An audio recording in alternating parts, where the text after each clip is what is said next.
काही लढाया पदासाठी नसतात, त्या पुढच्या पिढीच्या भविष्यासाठी लढाव्या लागतात. आणि नाशिकच्या हजारो विद्यार्थ्यांसाठी ही लढाई लढली सागर वैद्य यांनी. उपकेंद्रासाठी 13 कोटींचा निधी मंजूर झाला, पण अडथळे संपले नाहीत. काम रखडलं, प्रश्न अडकले, पण सागर वैद्य थांबले नाहीत. प्रश्न विद्यार्थ्यांचा असेल तर संघर्ष कितीही मोठा असो, मागे हटायचं नाही.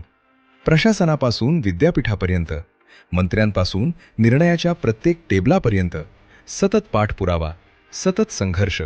वेळ आली तेव्हा राज्यपालांची गाडी अडवण्याचा इशाराही दिला, कारण मुद्दा स्पष्ट होता. नाशिकच्या विद्यार्थ्यांना त्यांचा हक्क मिळालाच पाहिजे. संघर्षाचे परिणाम दिसू लागले. रस्त्यासाठी 6,70,00,000, पाणी पुरवठ्यासाठी 1,73,00,000, NMRDA कडून 18 मीटर रस्ता, CSR मधून 75,00,000. रस्ता, पाणी, सुरक्षा, सौर ऊर्जा, एक एक प्रश्न मार्गी लागला आणि उपकेंद्र आकार घेत गेलं. 40 वर्षांनंतर विद्यापीठाच्या उपकेंद्राला स्वतःच्या मालकीची जागा मिळाली.